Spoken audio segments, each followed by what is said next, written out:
라떼 한마디 해. 오우, 야, 이거 털이 너무 많이 나온다, 라떼가 갑자기. 안녕하세요. 이번 시간에는 연립 미분 방정식 모델링에 대해서 알아보도록 하겠습니다. 자, 언제나 그렇듯이 제 블로그에 보시면 글로 정리된 게 있고요. 자, 이 부분부터 보통 공업수학 교과서에 나오는 미분 방정식의 순서와 좀 다르게 될 거라고 생각합니다. 왜냐면 보통 미분 방정식 배울 때는 1개 배우고 2개 배우고 다음에 2개 비제차 미분 방정식 배우고 하는 방식으로 진행을 하는데, 저는 이제 이런 연립 미분 방정식 모델링이 이계 선형 미분 방정식의 해법에 대해서 이해하는 데 굉장히 큰 도움 된다고 생각하기 때문에 연립 미분 방정식 모델링부터 짚고 넘어가려고 합니다. 그래서 핵심적인 것은 이런 연립 미분 방정식 모델링을 할 수 있다, 그리고 어떤 현상을 모델링 할 수 있다라는 것도 중요하지만 결국엔 이게 이계 선형 미분 방정식 해법에 관련이 되게 된다라고 하는 게 좀 더 중요하다고 생각하기 때문에 그 부분에 좀 초점 맞춰서 보시면 좋을 것 같습니다. 자, 지금까지 배운 내용을 조금 정리해보고 넘어가 보도록 할게요. 자, 지금까지 배운 내용은 우리가 1개 미분 방정식 해법에 대해서 배웠습니다. 그래서 방법이 총 3가지 정도 배웠는데, 변수분리법, 다음에 이제 기본적인 선형 미분 방정식 해법, 적분인자를 곱하는 방식이죠. 그리고 베르누이 미분 방정식, 얘는 비선형적 미분 방정식인데 선형으로 바꿔서 1개 미분 방정식의 해법을 적용시키는 그런 케이스였어요. 지금까지는 이런 이제 1개 미분 방정식에 대해서 배웠는데, 이제부터는 변수가 하나가 아니라 2개인 그런 미분 방정식 풀도록 하겠습니다. 무슨 말이냐면, 여기 보이는 것처럼 종속 변수가 x 하나만 있는 게 아니라 y까지도 곁들여진 그런 연립 미분 방정식에 대해서 푼다는 겁니다. 그리고 지금부터 좀 볼 방정식들은 이 우변에 오는 방정식들이, 자, 1개 이론 미분 방정식을 보면은 여기 t에 대한 함수도 좀 포함될 수 있었는데, 지금부터는 한동안 t에 대한 함수는 포함되지 않는 종속 변수 2가지에 대한 함수로만 구성된 그런 연립 미분 방정식 보도록 하겠습니다. 자, t에 대한 텀이 들어가면 비제차 미분 방정식 된다는 건 알고 있을 텐데, 지금으로서는 좀 풀 수 있는 내용이 아니고 나중에 비제차 문제는 조금 다시 다음에 좀 보도록 하겠습니다. 그래서 2개의 종속 변수에 대한 변화를 모델링하는 것, 그게 연립 미분 방정식이다 라는 거 일단 알고 가시면 될 것 같고, 바로 한번 어떤 모델링 적용할 수 있는지 보도록 하겠습니다. 자, 처음 볼 모델링은 포식자 피식자 방정식이라고 할 수 있습니다. 그래서 얘는 예를 들어 토끼와 여우라고 하면은 토끼의 개체수가 굉장히 많아지면 여우의 개체수가 따라서 많아지겠죠. 왜냐면 먹을 게 많으니까.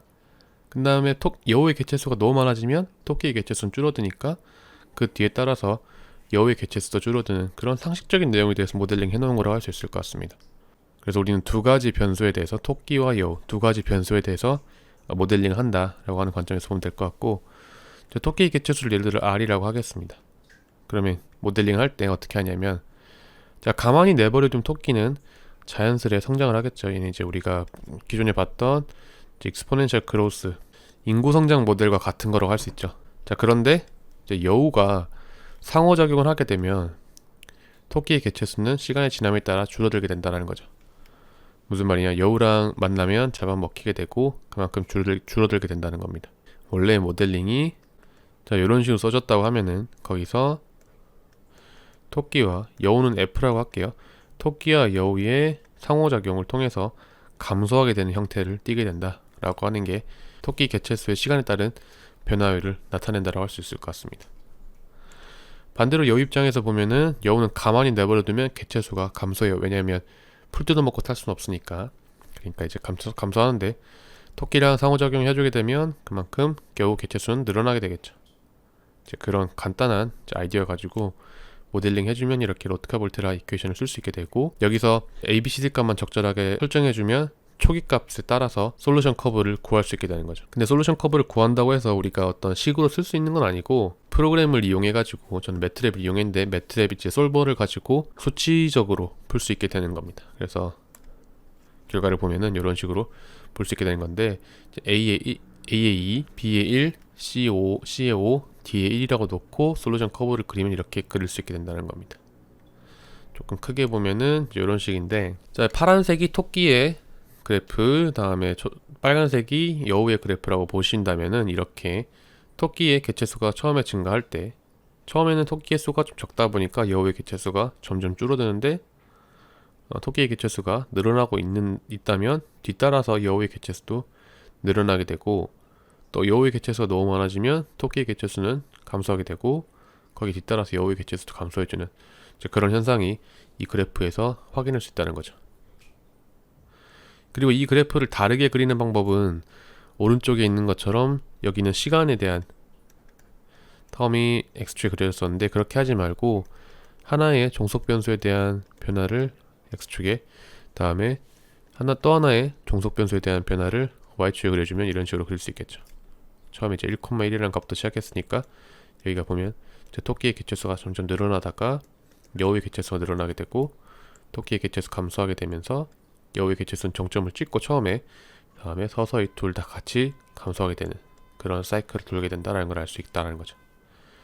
이런 게 이제 이름이 이제 페이즈 플레인입니다. 얘는 우리가 방향장에 대해서 봤을 때 그 방향장과 같은 역할을 하게 되는 거라고 할 수 있고요. 대신 여기는 화살표가 들어있어가지고 이제 어느 방향으로 가면 좋을지가 좀 더 명확하게 그려져 있다고 할 수 있는 거죠. 시간에 따른 변화는 우리가 어느 방향으로 할지를 알아야 되니까 그 부분은 화살표가 표현해주고 있다는 겁니다. 그리고 이제 그 모델을 조금 수정한 게 한계 수용량이 있는 로트카볼테라 이퀘이션인데, 우리가 이제 초원의 크기가 무한정 크지 않고 토끼의 개체가 한정될 수 있게 만들어 놓는다고 하면은 이런 식으로 좀 수정할 수 있다는 거죠. 그래서 원래 있던 요 AR에 대해서 여기 이거를 로지스틱 성장에 대한 방정식에서 얻어오는 거죠. 최대 수용량을 그래서 라지 n으로 놓고 방정식을 조금 수정하면 이렇게 쓸 수 있다는 거고, 자, 얘 같은 경우도 마찬가지로 매트랩이나 어떤 다른 수치 해석, 다른 프로그램을 통해서 수치 해석적으로 해를 얻을 수 있습니다. 그러면 이런 식으로 해가 나오게 되고, 재밌는 점은 여기 이렇게 어떤 비율의 어떤 값들에 수렴하게 된다는 게 좀 흥미로운 지점이라고 할 수 있겠죠. 여기는 대략 5대1 정도로 좀 수렴을 했는데, 그리고 얘만 보면 이제 이렇게 바뀌는구나 알 수 있는 것도 있지만, 오른쪽에 페이즈 플레인 한꺼번에 그려놓고 보면은 어느 점에서부터 출발하든지 간에 여기 있는 5대1 지점으로 수렴하게 되겠구나 라는 걸 좀 알 수 있다는 거죠.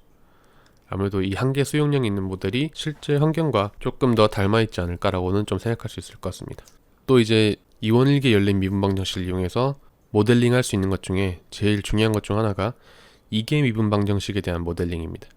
그래서 우리가 저번 제일 처음 시간에 봤던 댐핑이 추가된 오실레이션에 대해서 우리가 모델링을 할 수 있는데, 제가 이 영상 처음 부분에 말씀드렸던 것처럼 모든 2개 미분 방정식을 1개 이원 미분 방정식으로 바꿔서 쓸 수 있다라고 했는데, 그 부분이 바로 지금 이 부분이라고 할 수 있는 거죠. 그래서 이렇게 쓰여있던 모델을 어떻게 하면 2개의 변수로 표현하는 방정식으로 만들어 줄 것인가 라고 하는 건데, 그게 이런 식으로 새로운 변수를 설정해 주는 겁니다. 여기서는 x가 변이니까 변이를 미분해 준 것 속도로 새로운 변수를 설정해 주면 속도에 대한 미분, 걔가 여기 있는 요 값이죠. 요 값을 이용해 가지고 이 속도에 대한 미분을 이렇게 써줄 수가 있게 되고, 뭐냐면 원래 있던 식에서 이 여기 있던 요 식 얘네들을 다 오변으로 옮긴 다음에 m으로 나눠주면 그게 요런 식이 되는 거죠. 그렇게 해가지고 우리는 x와 v에 대한 모델링을 해주면 된다.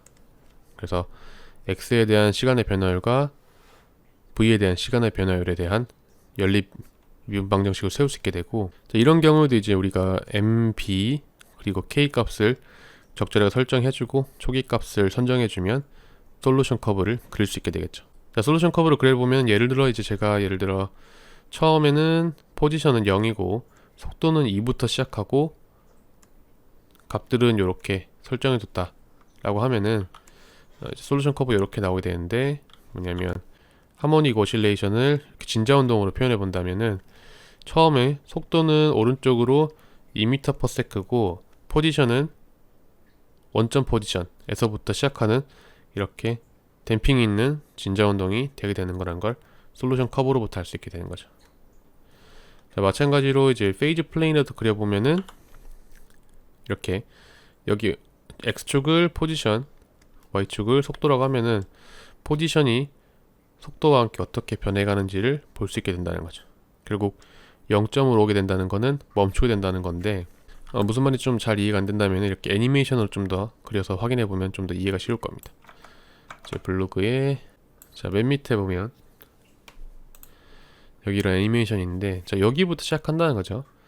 그래서 처음에는 여기 가만히 있는 여기 중립 지점에 있다가 속도가 붙으면서 위치가 바뀌게 되는 그런 진자 운동을 해주는 게 이 솔루션 커브 혹은 페이즈 플레인의 결과가 말해주는 거라는 걸 알 수 있죠. 되게 그럴싸하게 움직이죠. 그래서 얘는 속도에 대한 건 지금 넣진 않았고 위치에 대한 것만 넣어놨던 그런 애니메이션인데 그럭저럭 잘 이쁘게 나오는 것 같습니다. 자, 오늘은 이제 연립 미분 방정식에 대해서 봤는데, 연립 미분 방정식의 핵심 포인트는 우리가 두 개의 종속 변수에 대해서 모델링 하는 거다 라는 거, 그뿐만 아니라 이 두 개의 종속 변수 모델링을 이용해서 우리가 이계 선형 미분 방정식이 어떻게 작동하는지 더 상세하게 알 수 있게 된다 라는 부분에서 중요하니까 이 부분을 꼭 짚고 넘어갔으면 좋겠다 라는 겁니다. 그래서 오늘 내용은 여기까지 하도록 하겠습니다. 감사합니다.